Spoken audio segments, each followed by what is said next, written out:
You're listening to the Digital Deep Dive, where we tackle the newest trends, strategies, and pain points shaping growth across the digital landscape. From Amazon and D2C to international expansion, join our host and e-commerce leaders across multiple industries for in-depth discussions on how to maximize your brands in the digital arena. Now, here's your host, Aaron Conant.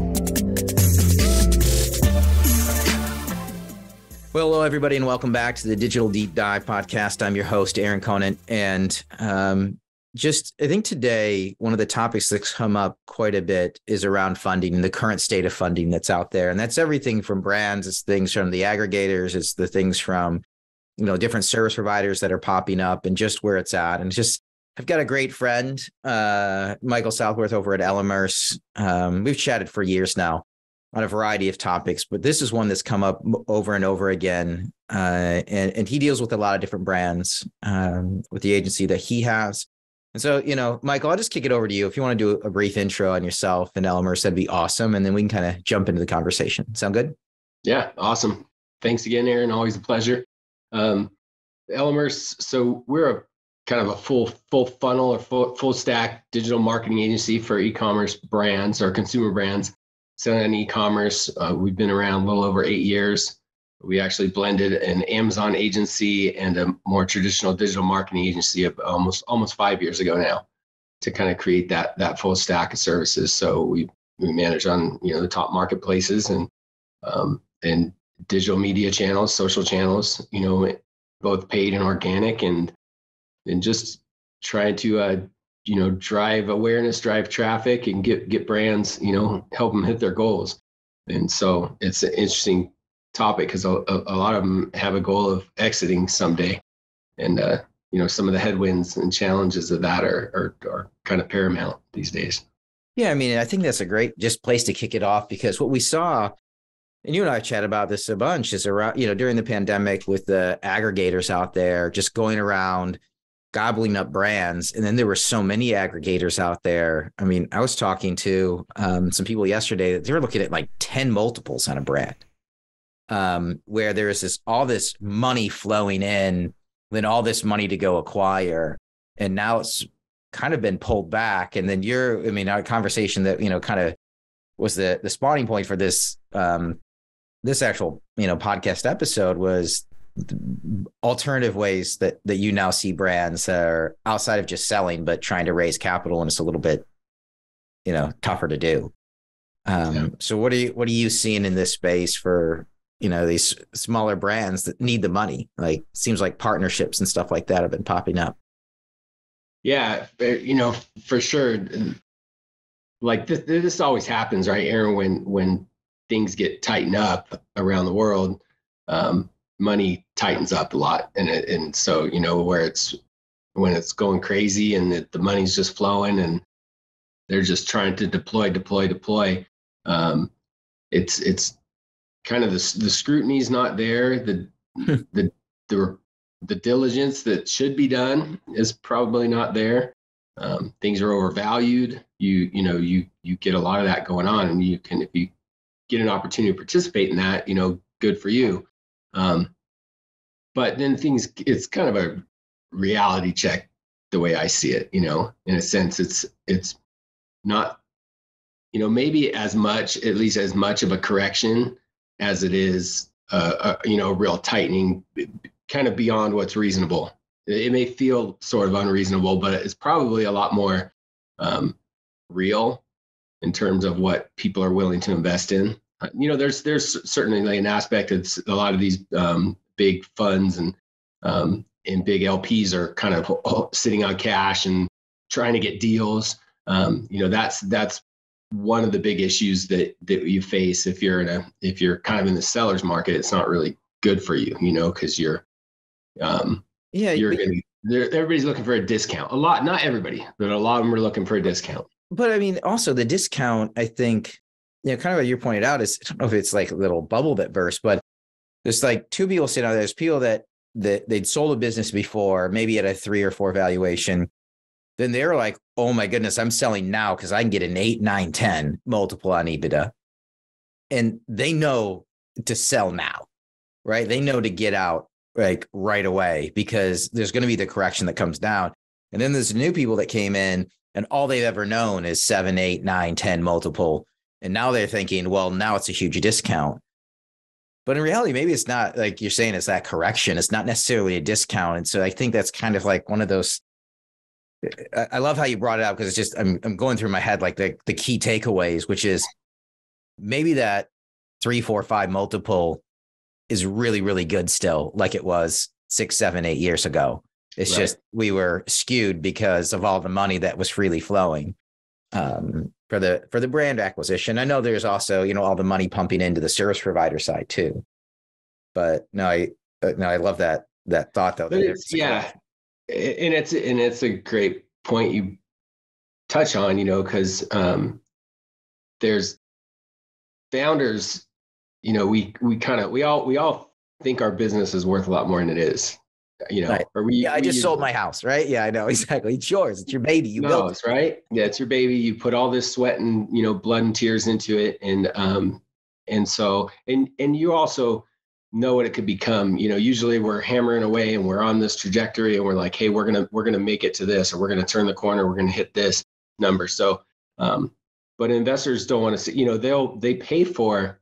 I think during those like bubble periods, they're willing to stretch a little bit more for that potential. And so it's easier to get a deal done closer to what you want and where your value is, where your mind's at. But we see this on both sides, whether it's acquisition or just working capital, funding for the business. Like if you're, low interest rates, super low interest rates, or really high valuations, or you don't have to give up as much equity, that's not really reality. That's just during a booming market, and those kind of come and go relatively quickly. We were in a bit of a prolonged one, I think, this last run for sure. But we're actually doing have been working on putting together sort of our own accelerator, and different than the kind of aggregator type model. We're looking very specifically in kind of the health and wellness category that we're focused in, and brands that we can have kind of a long-term partnership. So it's about each specific product, technology, brand, that and not so much about the portfolio, building a portfolio of businesses. So, but when we talk to these founders, it's like they want money, they need money, they think they deserve money. And this is not to be hard on founders or something, but it's just kind of a reality, I think.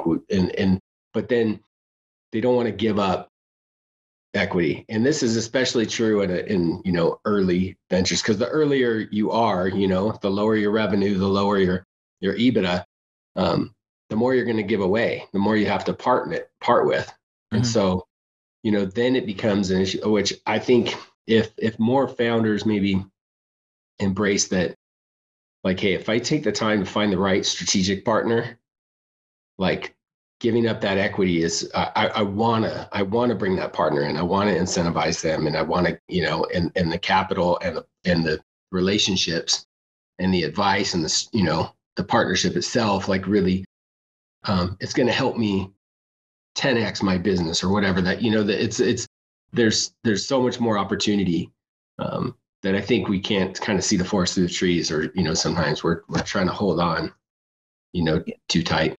You said like accelerator, was it like the pattern? Like it sounds different than like the patterns of the world, right? That they buy inventory and help accelerate it that way. They put it on multiple marketplace. They're basically managing the whole e-com business, buying wholesale and reselling and controlling the brand and doing the advertising. Mm-hmm. What you're talking about is different than that. You're talking like an actual partner coming alongside doing an investment, or. Well, yeah. So it's very strategic. So if you took like a Techstars accelerator as an example, you go into a boot camp, you learn, you go through all these courses for 6 weeks, I think it is, and then you graduate, and then you get a chance to pitch, some investors at the end. The likelihood you're going to get investment from those is probably, fairly low, but you get to meet those people. Some of them will just provide you with a list of funds and LPs that you can reach out to, and you go to work trying to do it. And so it's taking kind of that model and saying, what are brands where our ecosystem, our relationships, our distribution, contacts, our expertise and experience, that we can help lift and accelerate those brands. So essentially, if you were to blend like a pattern in their model, maybe key in, focus in on your real strongest categories, like for us, health and wellness, kind of fitness, and you were to, and then blend that with more of a traditional accelerator. We're like, hey, we're going to advise you, and but then we're also going to select companies that we feel that we want to invest in. And so there's two different, we have a couple of different angles. We're a partner in an accelerator out of Irvine, California, called Hangar 75. And they, will accept only certain product companies, certain brands into the accelerator that we feel have a good chance, that we'll want to invest in them. But there's a 3 to 6 month window before that decision is made to actually invest. So this is a 2-year accelerator, 2 years of advising, every single week. But then, at 3 to 6 months, if we've had more time to do, due diligence and really see how that company operates, how we work with the founders and the leadership team. And then as we deploy capital into those companies, we're able to help kind of just help advise. And in some cases, if we're helping do marketing for that company or something, we're really helping manage how, a good portion of that money is spent, so we're de-risking the investment for our LPs. So that's one model. The other model is where we've got some investment banks and we're really, really handpicking only brands that we know we want to invest in. So there's a long, it's not like you get accepted into this accelerator program. We're going to find real strategic opportunities where we can add value from our network and from the services or expertise that we provide, the advisorship, and then bring in capital. So we have a deal this week for a beverage company that we've actually helped build their deck and are driving the pitch for them to the investment bank. So there's a couple of different scenarios, but the key is it's very strategic. It's not just capital going in, and I think this it's capital going in where we can really add value, and then where we have some I don't want to say control, but we have some influence, over the direction of how that company goes and how they spend that money, and which is really, especially in an environment right now, where investors need that level of de-risking, to be more willing to deploy, then this model, I think, works really well for them. Yeah, I'm just always super curious as business models change, right? So this, it's supply and demand, right? So a year and a half ago, where cash is flowing freely, brands,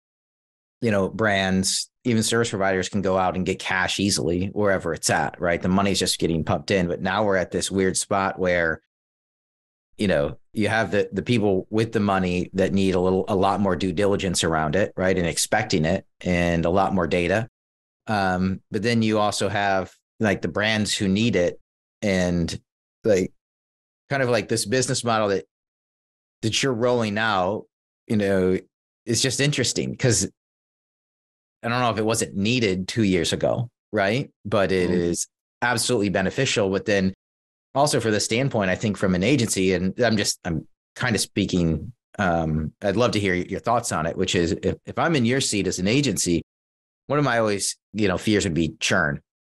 Well, now if I'm actually integrated with the company, not only am I invested in it, they have equity in it, maybe it's debt, maybe it's actual equity that's in it.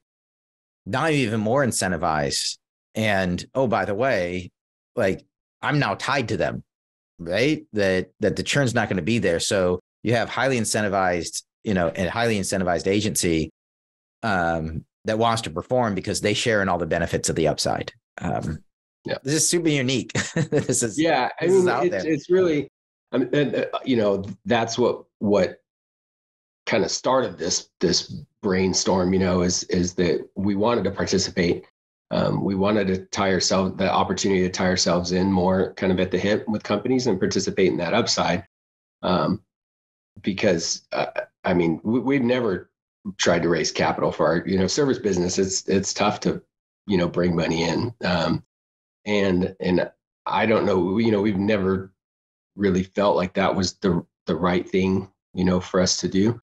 And, but as soon as we start having these conversations, it changes the whole conversation from the very beginning, because now it's, you're already immediately aligning as a partner, and kind of like, what's the long-term, plan here, or wish, what do we want to achieve? And then is this something that we can help you get there?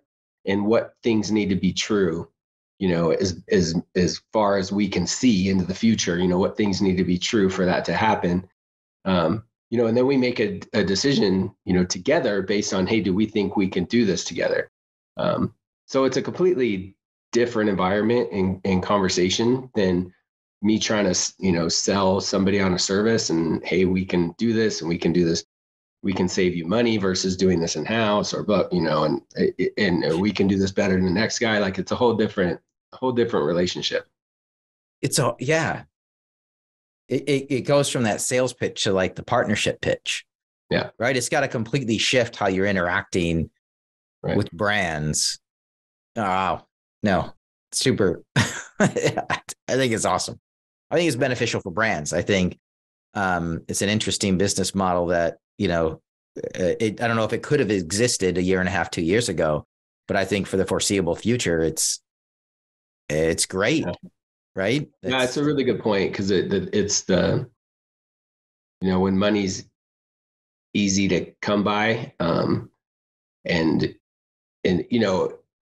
again, back to if I'm a founder that kind of likes my autonomy and, doesn't want to be sort of take too much advice or what have you, I'd rather just have dumb money, that's gonna come in, let me do what I need to do with the money. So the environment where it is today, like, kind of points to, well, this model where it's a win for the investors, it's a win for us, it's a win for the brands, we all move further in a lower risk scenario, in a more calculated, it might be a little more conservative. Maybe we don't get the multiple that we got in the heyday, but we can actually forecast something. We can actually plan on, what we want to build and what we need to do to get there, and how much money it's going to take, to get there, how we're going to spend that money. And so it's really kind of I guess I shouldn't say a better scenario for everyone, because if you just get, tons of money in an acquisition, then that's great for you. But if you're taking capital that comes easy, and you're running an enterprise, but you don't have, that capital is they're either messing up your business. Private equity, venture capital is famous for doing this, for really putting the screws to you and just and making it tough for you to navigate and do things, but not really getting in and helping necessarily, make things better. But if you just have that money, you don't have the additional resources, the additional network, the additional expertise to really help you, grow and scale your business, then, most of those deals fail. Most of those deals don't ever harvest, what they're looking to harvest. And that's the private equity model. So that's a piece that we're seeking to, fix, is like, hey, let's only invest in deals that we really feel we can add value to, and we really feel we can grow. And so then therefore the success rate is, 75% as opposed to 10%, so yeah, it's a, hopefully, like, the model will stick, and with the right people, the right brand, will still want to participate in something like that. But you never know. The money starts freewheeling all over the place again, and it's a flashy, shiny thing that you can grab quickly. And so, but again, we're vetting. It's the partners you want to work with. So this is what I would say is it comes to any brand that's like looking for capital and seeing things tighten up and gosh, where do I go? It's like look for those strategic partners, those investment banks or LPs or whoever, private equity groups that are like really into that category. They have relationships, that can bring value. They really can bring, add value to your team and help go, and that there's going to be a regular and, healthy working relationship between, and those kind of, if you approach it that way and find those people, and it's obviously it takes more effort, to find those people and sift through, and in the climate today, even additional effort probably because it's tighter, but you're setting yourself up better for success that way anyways. Do you think that there's going to be like what you're doing is just going to be replicated? Because I can see a need for, hundreds of what you're doing, because you can only take on so much work. And like you were saying, there's specific categories that you want to focus on. And there's 1,000 different categories that are out there that are people are trying to do some really cool new startup things, get going. And they're at a point where they need capital. They need a partner. And that's one thing that everybody's looking for in that, right? I mean, if it's just dumb money coming in, like you're saying, it's one thing, but now where everybody's getting more strategic and they're going to hold people's feet to the fire based on the performance. You can't just go take it from anybody who, if they're going to pour in with cash, they're going to give you 3 to 6 months. And if they're not seeing something or the turn, they're going to jump in. And even if they don't know your category, like you're saying, they're going to jump in and they're going to start calling some shots that may or may not align with your vision for the company, as opposed to vetting out a partner who's actually like, they also have a service that can align with your business, your product, and help drive the success, where you do it as one big happy family, as opposed to just taking money in and then, wondering what's going to happen. Yeah. Yeah. Yeah, definitely. I think people, there will be, more to it. And it's not, I mean, look, I think it's kind of, disruptive, or really it's just an evolution in kind of how things have been going, because I know funds here in Utah that are, very successful. And one of the reasons is that they're a little more conservative. They're more selective. They kind of focus in areas where they know. It's like individual investors. I have a buddy that I remember several years ago. I came to him with another buddy's deal. There was a cool software, play, and I said to him, and he was just like, "Oh no, I know my lane. I kind of stick in it." And he joked that it made me laugh because he's like, I only invest in. My thesis is I pretty much invest in businesses that don't make money but are a lot of fun. So we own like a heli skiing company and a touring company that took people up Everest and all this cool stuff, But he, didn't go into it. I did, and I lost money, because I was just like, hey, I like this guy. This seems cool and innovative what they're doing. Like, I'll put some money in here, and it didn't work out. And so it's just like that with it, my point is there are groups out there, there are private equity funds, there are people that are doing that, like being a lot more selective. I think the next level that we're trying to take it to is like, hey, we have operations that are critical, that are highly important functions of this business and its path to success. And so we can really help with that. We have some expertise and value that we can bring. And then we have this network, in the health and wellness space and healthcare space. We've got this vast network, of some key influential people. So again, we can bring value to those deals. So you just build that. So I do see that is kind of, maybe the next evolution, and call it kind of a micro private equity sort of model or something, where it's very focused and dedicated and value add. as opposed to kind of spreading really wide and just, knowing that you're likely to get one or two unicorns in there in the group. So yeah, I do see it happening to some extent. And I feel like this is kind of a natural evolution. And we have like literally very naturally just kind of found our way, sort of into this category and into these relationships. Like you work with certain types of companies and you keep getting attracted to or are attracted to you certain types, so you kind of end up in sort of a niche in a category that you're really good at. And then because of those people you're talking to and the relationships you have, that network expands. And so it's, the riches is in the niches, right? If you just focus and can build enough like human capital, and kind of equity, relationship equity in those spaces and expertise equity in those spaces, then you can have a dramatic impact on the right companies. So do you see then, if we think about the performance side, then we'll say a brand comes in, you partner with them, like what, I'm thinking for other brands, it might not need the cash, but you come in. So now you're equity owner in a brand, right? Which puts you in a unique spot where you have a digital marketing agency full stack, but you also have a brand. So now you've got this really unique view of here's exactly what I'm going to do, right? That's got to be like, I'm thinking that's part of the pitch. Like, hey, by the way, I know this space really, really well. Here's 10 brands that I blew up, but by the way, I got nothing out the back end, right? When they sold and they moved on, I didn't. So I know all the buttons to push.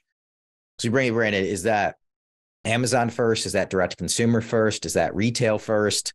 Like, how are you balancing where that media spend goes? Because I think there's two things. There's like the brands that just want to know about it, and there's the brands that are executing a strategy right where they may not need the money, but they want to know, what if, if I could pick somebody's brain who owned a brand and owned an agency, what would they do? Yeah. Oh, I'll give you an example, kind of live example that we're actually launching within about a month. That's getting funding, from our accelerator, and so we built out a 2-year kind of prospectus for them on the digital marketing side. And I'll be honest with you, it's not rocket science to begin with, because we split 30% between Amazon, 30% between Google, 30% between Meta, and about 10% on TikTok. And then we figure out what, and within those multiple audiences and creatives and all the deal, but it's all data driven from that point on. We watch really very closely from a high level, total media efficiency ratio, and what's driving the most, the most sales, the most return visits, the most loyalty, all of that, and just kind of sort of just refine and optimize that mix as you go, because it never stays the same either. Right. It's like it's this, we find what works for this month or this 6 months, and then 12 months from now, it's going to be different. So it's just an ongoing thing. But what to me, like one of the coolest things about how we approached that when we built that out was we said, we know we have capital coming. We know we have this runway. Here's where we want to get, ultimately the investors want, we need to pay them at least a 4 or 5x return on their money in 24 months. So what's the value? How much revenue do we need to drive? Then we can work back and see our runway with capital, and we can say we're gonna start, and this is a consumable product, which is crucial in this kind of with this kind of plan, But we say, hey, we're gonna start with a 1 ROAS. We just want $1 for every dollar we spend the first few months. And then we want a 1.25. And then we want, because we want to acquire customers. And then we want to measure our data. We want to, measure lifetime value. We want to build that. We want to build the AOV, all of those things. But we know we have capital. We know we have a certain thing to hit. It's versus, and we're able to to map it out, and how we get there. Versus typically when you work with a client, in many cases, I'll say in most cases, they're kind of like, I need to hit this ROAS. I need a 2, a 3, a 4, a 5, whatever. They're looking at profitability metrics, and that's oftentimes at odds with growth, and with hitting a certain target that you want to, hey, we want to be acquired, or we want to raise a series A, B, C, we want to really, really fund this growth. We need to hit a certain amount of velocity, in order to do those things. And so, it just, it allows you to look at and build it from a totally different angle and build a completely different roadmap. So I don't know. That's been one of the kind of eye-opening fun things for me, because it's sometimes you think, well, customers even will say, like, we'll spend, and we try to serve clients, work with things as if it's our own business. What would we do? What would we do if we tell that to our team all the time? But a lot of times people will think, well, if it was your own business, you wouldn't spend so much, or you would be tighter, you'd be focused more on the profit. This is a situation where we are, more vested in the business. We are more like, hey, here, what, in hitting this specific goal of getting acquired, or getting an additional investment. And so, we're just able to really look at it objectively. Yeah. I mean, a lot of times with those, I love what you're saying, which is, begin with the end in mind, right? The old 7 habits of effective people, right? The Stephen Covey stuff. So, but, when you think about these founders that are out there, they're so concerned with return on spend, because, I mean, that's what's literally paying their mortgage, right? It's paying their car, it's paying for their food. They're looking at how much they're going to take home at the end of the year. And so that directly conflicts, especially when you're a startup, right? And you're scrapping by, conflicts with, I shouldn't say it always does, but a lot of times that can conflict with the 4-year plan of selling the business. Mm-hmm. We focused on the here and now, kind of like what you're saying is that then you spend differently than, hey, 4 years from now, I want to sell. And if I took the average of the sell price, and how much I made on that and divided it by 4 and took that as my, annual take home, how does that compare to actually what I'm taking home? And right. A lot of times it's a 2 or 3, 4 multiple, but I mean, people are dealing with the here and now right now, right? That's 100%. Right? Look, Aaron, that's really, I would, that's probably the biggest reason that we want to do this, started to, I mean, yeah, we want to participate in the upside and be more and make more money, like we all do. But there's this driving force behind it. Like, we want to see more companies succeed. We want to see more entrepreneurs like get there, realize their dreams and have success. And that's always the case. Like the biggest, some of the biggest factors in why, companies don't succeed, and great products, great ideas, great technologies that don't get there. They're undercapitalized.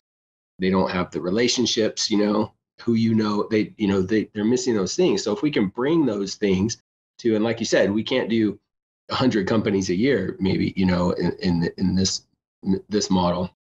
I don't know, Hangar 75, I think is going to challenge that and try to really scale, pretty big. But then we can really help kind of fill some of those gaps and help those companies, get there. So, one of the things of an accelerator, and this is a key thing for a brand, if they're a good fit, it's like they got to be coachable, and willing to work and learn along. And because that's what an advisor is, a good advisor is going to do, is like really help you try to kind of see what you need to do to secure the capital that you need, to secure the retail relationships, or to gain the customer, whatever that is, the metric, to hit the metrics you need to along the way to get to that goal.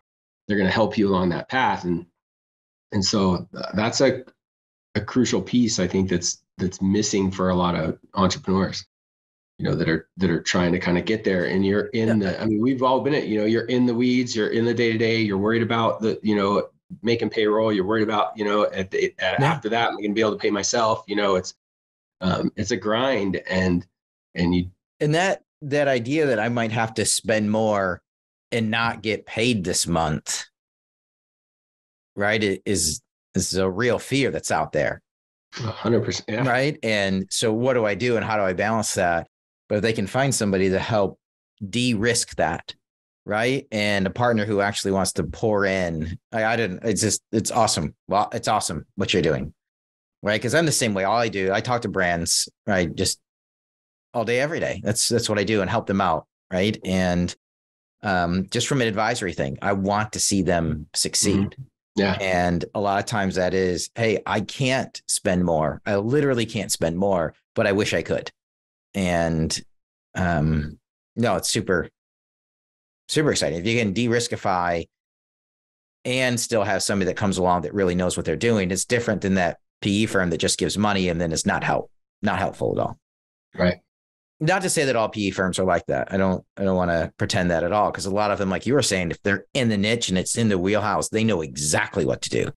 Yeah. Right. And, I think, some advice out there is when you're going to look for funding, if you need it, like, don't just go for the cash, go for the partnership. Understand you're vetting them as much as they're vetting you around what that partnership is for the long-term success. Because it's just seen that's stub their toes. So true and so important. And I think we lose sight of that. It's like just like dating.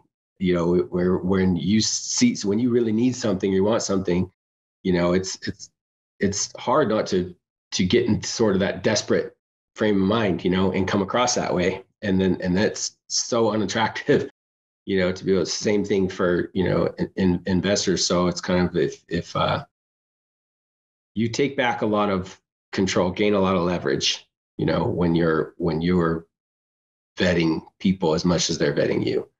Man. And ultimately you're just making better decisions. You're doing that's the diligence that you need to do to make sure that, like, this is the right partner for me. And so the other thing is, if we are kind of desperate, if we feel like I need this money now, like I really need something, then we're going to make hasty decisions, maybe, and move, and we just need to be able to be patient and take the time to make sure it's the right thing. I talked to a young founder, bright young founder yesterday, and so it was great because there was just, little bits of advice coming right out of the gate, because she's got a product that she's kind of taking to market. She's started in a retail shop, like a coffee shop kind of thing. But then she's got, hey, I got something good here and people love it. And I have these influencers that I'm connecting with, they love it and they want to do something with me. They want to share something. I need to create this into an e-commerce product. She's got a food scientist coming in to help make it shelf stable, so that she can, but that's going to be a few months down, so I'm talking to her and she's like, I really need money, like if I just had the money, I could blow this up. It's like, okay, well, where are you? How far are you out from this? And, like you're super, super early. But the great thing is, like, she's fired up and she's, going after, she's building relationships with these high end, influencers and working to get her product shelf stable, doing things that, like, a really young entrepreneur, you might not expect, pretty smart things. But then the key thing for me was, like, she's asking questions. Okay, well, what do I need to do? Like, how many sales do I need to be doing, before somebody is, willing to look, it's kind of like not just, staying on the give me money thing. And this is, if I just had money, I could do all these things. So even with that, where this person might be really young and not have a ton of experience, but I see that they're, really hungry and they're willing to do the work and they're asking the right questions, like that changes things a lot. You can overcome a lot, you can learn and advise on a lot, you can put help in place to help, but there's just a certain mentality that's really attractive in terms of, what they're willing to do. Yeah. To make it work. I've been picking your brain for the past 45 minutes or so Like anything you have to ask? Yeah, I'm always curious, like, what you're seeing out there in terms of how kind of the situation of capital right now is kind of impacting these different, brands. I mean, I hear the things and read a little bit about, what's going on with kind of aggregators and that slowing down, but you got a lot more insight. Just really, just really curious on. Yeah. I think, I think, it was really easy over the pandemic to sell online. And the people that are going to make it, right? And now it's really hard to launch because at the end of the day, you need to get into retail, right? That's the reality. Not for everything, but I would say 95% of the time, Yeah. that's the case. You need to somehow have a retail presence, and it's a lot harder now. And like you're saying, everybody's more skeptical on what they're bringing in, right? If you think even on the retail side, the buyers, right? Yeah. They're completely relying, shouldn't say completely, but you know what I mean? Like there's a huge reliance on the online presence, the ratings, the reviews, how many platforms, the pricing that's there, the distribution strategy, while they're looking at it to say, yes, I want to buy this and put it on my store, on my shelf. And that makes their job a lot easier, right? It de-riskifies their job because, if they get questioned, hey, why'd you pick this product? It didn't move at all. It's a dud on the shelf. How'd you select it? And you say, oh, well, it's got 5,000 4.5-star reviews. It's been in the market for 3 years and it's, sold on 5 different marketplaces and a direct to consumer site. Oh, okay. Then it makes sense. It kind of de-riskifies the buyer side. So there's a lot fewer brands right now. There's a lot of brands trying to be launched, but there's a lot fewer brands that are going to make it. And that's why I was really interested in this conversation, which was they need to find a partner. They need to find somebody else that can get them to the next level because like this lady that you're talking about, she's a founder. She's passionate, right? She loves her product. Mm-hmm. But she's the front. She's the face of the company. She can't do the operational back end. She can't do the sales and marketing. She just literally can't. Not only does she not have the time, but probably not the expertise, or she only has one of the pieces of the expertise. Can't do the back end, website build. She needs all these other things. And kind of like her thought is like, I need money. Well, she needs to get to a certain point before most people will even look at her to give her money outside of friends and family. Oh, by the way, a lot of friends and family have lost a lot of money with all the investments they did over the past 2 years. So that being said, I see the total number of tech startups going down that make it are going down, the ones that have launched, because the money just isn't there. That a lot of people on the service provider side, all the tech and everything is popping up. They're getting a lot more specific. They're looking a lot more at key metrics. They're not gambling as much as they used to. And then the same thing on the brands. The money that's funneling into brands is, people want to be safer with that. They're a lot more diligent with the cash. Yeah. And so, that's it. I mean, it's harder than it's ever been. And yeah, true. And I think, and I want to correct that. I don't know if it's necessarily as hard as it's ever been. We've been skewed for the past 3 years with the ease of money. It's as hard as it's ever been. Yeah, it's not harder. It's as hard as it's ever been, except for we had this weird blip.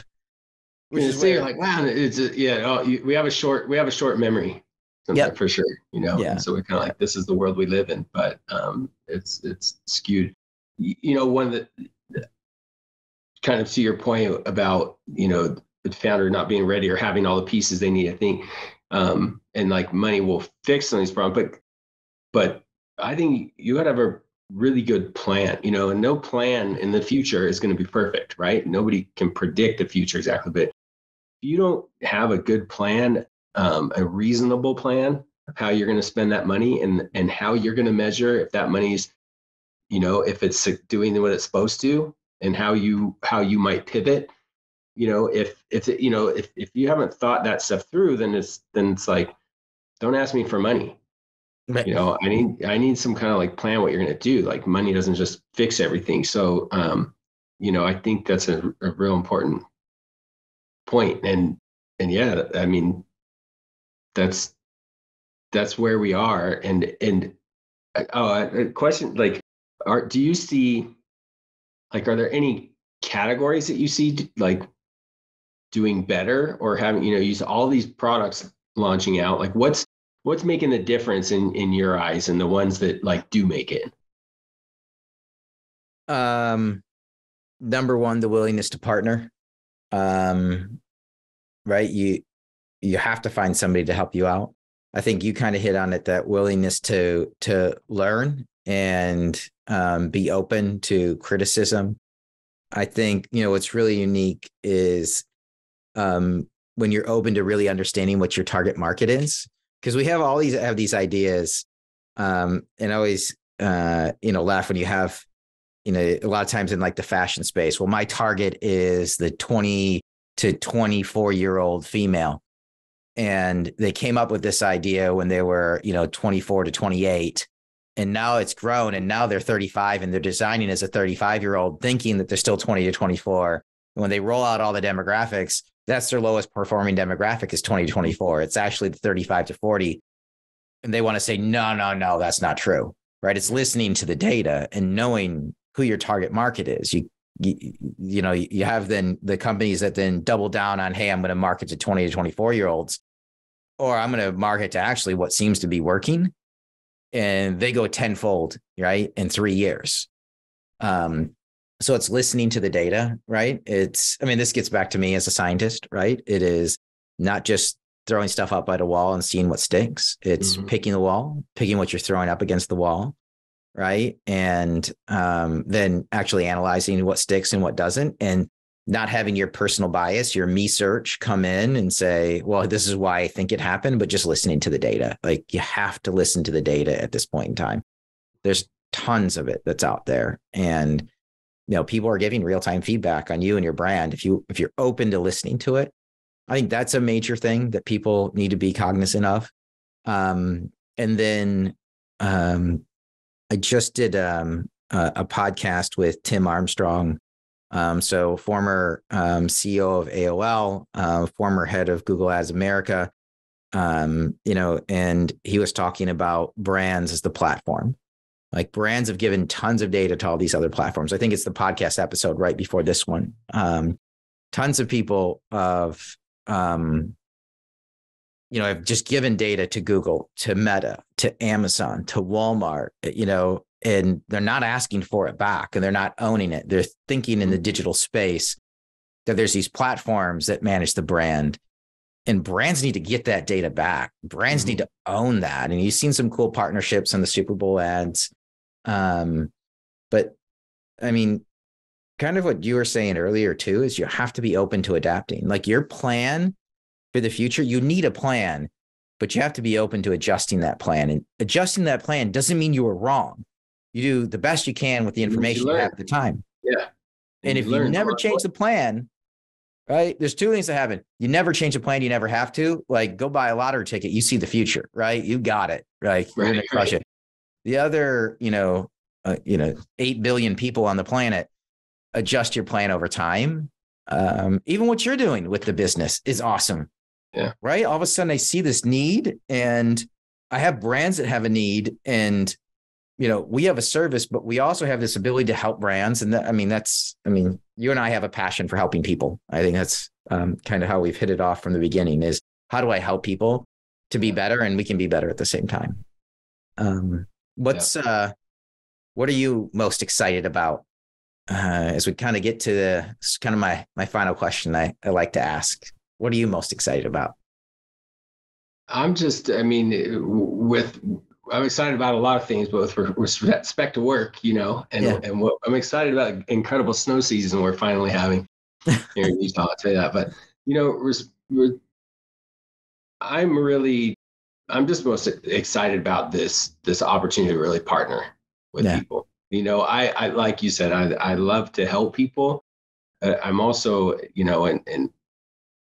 an entrepreneur, or at least a small business guy that like wants to do his own thing, but also have an impact and be successful. So So working with other, when you hang out with like-minded people and you have that same energy, like life couldn't be better, right? That's what really, it brings the best out of us. And so I'm excited to experience that and be working more closely with bright, hungry, founders, learning from them, and being able to share that with them, help teach them or help share that same energy with them. Like that's what Awesome. That's what excites me. I think that's what keeps me coming back, Yeah. No, I love it. What I like about space. So what about you? What excites you, Aaron? I like change. I like figuring things out. What I loved about chemistry was figuring out, the challenge of figuring something out that nobody ever figured out before. In that chemical compound. What I hated about it was there's no people to talk to. And I love people. And so what excites me is just chatting with people every day and helping them figure out this ever changing. Nobody figures out e-commerce. Nobody figures out digital commerce. It's changing so fast. There's so many new players. Strategies 3 months from now may be completely different, right? Everything that's happening with Meta, everything that happens with TikTok, all this, chat GPT and, all these AI learning tools. It's so cool. You never quite figure it out, but you can keep reiterating and trying to stay on top of it. And, I just feel blessed I get to interact with people and help them do it every day. So my job, I guess, I don't know, right? We're getting back into, kind of the trade show season. So we'll be out at Detail, we'll be out at Shop Talk. We're at NRF earlier. It's kind of that time of year where people want to get out and network and hang out. And so we'll do a bunch of dinners at those events and the other ones throughout the year. So whatever RICE is, if it's not IRCE anymore. I actually found this thing the other day as I'm moving, I told you. The 2017 IRCE, where Chris Perry, I met him for the first time, and Eric Keller. We spoke on a stage with Mark Vandegrift from Channel Advisor when he was there. It was I'd met Melissa Burdick and Andrea Lay for the first time there. It was a great. I saw that and I just pulled it, and so I'm just, I don't know. I'm geeked That's about. Cool. They're the best, man. I love them, and I should do more of them. I got a couple of things going on this year, but I mean, I met you at an event. Yeah. I also met Melissa at an event, a small event, in Seattle, many years ago. Like it's the coolest thing. Like just, connecting with people live. Had we been introduced via an email somewhere, it would have been different. Right. It would have been different, like, connection that you and I have, and certainly would have taken longer. A lot longer at the very least. There's something about breaking bread with people, and that's. We did close to 100 dinners last year. I think we're only going to do 85 this year. I'm just going to wind them down a little bit. 100 was a little bit, just, I think, a lot too many. I mean, the brands want. I'm just, we could easily do 120. Yeah. But, really true, meaningful events. Those are on the dinner side. We're still going to do probably 6 full day in-person events in New York City. Those are always fun. But other than that, it's going to be, at these, the big e-com shows that, I think we'll be at the Prosper show. It's fun. It's a great spot to be in. And yeah, it's awesome. Well, it's always changing for sure. And that's what drew me to it in the first place. I was in printing and packaging for 20 years, and I was just like, I gotta do something that's new, a little more exciting. And this is definitely exciting. There's no dull moment in this space. Yeah, it's funny. My first thing, I was at Perigo. I had this crazy project to launch a direct-to-consumer site, and then it just kept turning into something else and something else, and it was Amazon, and then it was a little bit of the Amazon EU, and just helping out with. We bought a company over there. It was going to China and figuring out Tmall Global and how we could work with them, and then taking a trip to Mexico. We had a headquarters down there as well. And then I need to connect with people. And so I kicked off this network to connect with people and just did that crazy entrepreneurial jump. But hey, Michael, it's been awesome. I think I could talk to you for hours and hours, but I really appreciate your time as always. Yeah. You know, great You friend. too. It helps. It feeds. And feeds me. So thank you. Absolutely. With that, we're going to wrap up this episode of the Digital Deep Dive. Thanks everybody for tuning in.